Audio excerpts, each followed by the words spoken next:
Mara nyingi tumezoea kuona ugunduzi wa mambo ya kisayansi na teknolojia kutoka kwa wenzetu wa nchi za ng'ambo, jambo ambalo baadhi ya jamii zinabaki na dhana kwamba ni vigumu kufanya ugunduzi Afrika Mashariki ambao utawaneemesha watu katika maisha yao ya kila siku.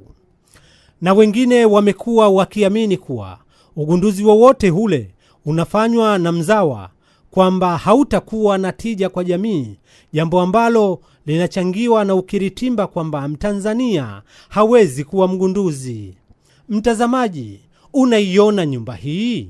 Kwa mtu wa kawaida anaweza kusema ndiyo, nimeiona, ni nyumba nzuri tu, tena yenye nafasi ya kutosha kabisa kwa mtu mwenye familia ndogo. Lakini la hasha, hii siyo nyumba, ni jengo linaloitwa Chakukula. Chakukula ni neno la kitaalamu lenye maana ya chumba maalum chenye ubaridi kama jokofu, maalum kwa kuhifadhia mazao, hasa yale yenye asili ya mboga mboga, ili yasiharibike kutokana na ubaridi unaotokana na mkaa. Teknolojia hii yenye asili kutoka nchi ya Kenya imefikishwa hapa nchini kwa ufadhili wa Wizara ya Viwanda na Biashara kwa kushirikiana na taasisi inayosimamia utoaji wa taaluma na wateja wa mazao kwa wakulima, TAHA. TAHA imeleta neema kubwa kwa wakulima, hasa wanaoishi vijijini kusikokuwa na umeme. Lakini teknolojia hii imelenga jambo moja tu, la kuhifadhia mazao ya jamii ya mboga mboga yasiharibike kabla ya kupelekwa kwa wanunuzi. Ni teknolojia inayotumia mkaa uliomwagiwa maji kwa ajili ya kupoza mazao ya mboga mboga na matunda. Huu ni mkaa ambao unamwagiwa maji, alafu unatoa hali fulani ya baridi na inazuia mazao yasiharibike. Kama mazao yalikuwa yanaharibike kwa siku moja, basi yatakaa hata siku 4 mpaka siku 5. Hapa ni katika kijiji cha Midawe kilichopo kando kando kabisa na Mlima Meru, ambapo ni miongoni mwa vijiji vinavyonufaika na maporomoko ya maji yanayotiririka katika mlima huu, ambao wakazi wake wengi wanajishughulisha na kilimo na ufugaji.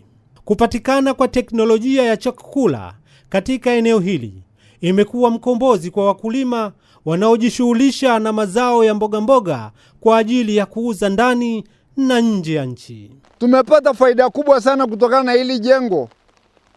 Limetukomboa, tukapata fedha nyingi mno, kwa sababu tumeweza kubadilisha hali ya maisha kwa haraka sana. Mahali ulipokuwa unapata shilingi 800,000 unapata 2,000,000 au 1,000,000 na ndiye mtu wa chini, kutokana na kazi anayoifanya ya faida mahali pa kuweka mazao haya. Unakuta kwamba kabla hatujapata kile chumba cha kuhifadhia mazao, mfano unakuta kwamba kama nimelima mashamba 2 matatu kwa siku, siwezi nikachuma kwa siku moja, lakini unakuta ni siku 2.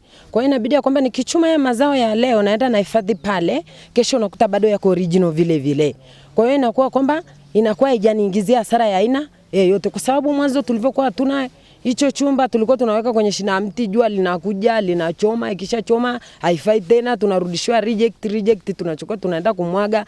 Ikaja baadaye kwamba tuteremshe kule chini center. Baada ya wakulima wa Midawe kuonekana sasa wamepata mkombozi wa kuhifadhia mazao yao Chakukula, sasa wanunuzi kutoka ndani na nje ya nchi wameanza kuingia mikataba ya uhakika na wakulima hao kwa ajili ya kununua mazao yao huko shambani chini ya usimamizi wa TAHA. Lakini hali hii imetokana na masharti ya wanunuzi hao kwamba mazao yote ya wakulima hao ni lazima yahifadhiwe kwenye chumba hiki chenye ubaridi unaotakiwa, huku ikiwa na uangalizi wa hali ya juu kwenye masuala ya usafi na tahadhari zote zinazotakiwa, maana huwezi kuingia kabisa katika chumba hiki bila ya kukosha mikono. Baada ya miaka 2 mitatu iliyopita, kwa kweli tulikuwa kwenye hali mbaya, mazao yetu kuharibika, na hata hivyo soko alikuwa nzuri. Bei ilikuwa 1,150 kwa kila kg, ikapanda ikawa shilingi 1,800 lakini tukawa na mkataba kwa Serengeti Fresh kwa faida kwa taa wanatusupport tunakuwa tunaweka mkataba na wao kwa kampuni, tunapeleka kopi kwa TAHA ili kwamba pale ambapo sisi wakulima tunanyanyasika na ule mnunuzi, tunakuwa yule mnunuzi anabanwa kutokana na ule mkataba alivyoandika.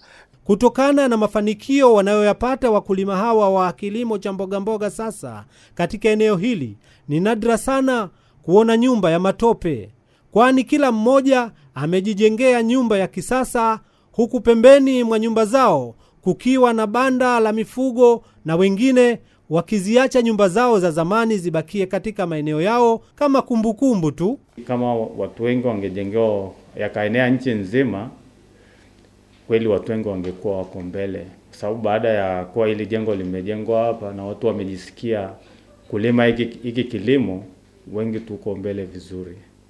Licha ya kuendelea na ukulima wa mazao ya chakula kama mahindi na mazao mengine, lakini mkazo mkubwa sasa kwa wakulima wa kijiji cha Midawe wameuelekeza katika kilimo cha maharage machanga, njegere na mazao mengine ya mboga mboga. Kwa sababu mimi binafsi nilitamani sana kwamba kwa kupitia hiki kilimo niwe na chombo changu cha usafiri peke yangu, kwa sababu mimi pia kwenye hiki kilimo nafanya biashara. Hiki kilimo nakifanyia biashara mara mbili. Biashara ya kwanza ni ninayouzia kampuni, biashara ya pili zile ambazo zimekomaa, mimi ni mfanya biashara pia, na chuma au naweka kibarua, inachumwa na safirisha kupeleka kwenye masoko mpaka Nemanga na safirishaga. Hii ni sehemu ya kwanza ya makala zinazohusiana na kilimo cha mboga mboga kutoka Arusha. Kesho tutaendelea na makala hizi kwa kuwaona wanafunzi waliomaliza chuo kikuu cha kilimo SUA na kuamua kujiajiri katika kilimo cha mazao ya mboga mboga ili kuchangamkia soko la mazao hayo nje ya nchi.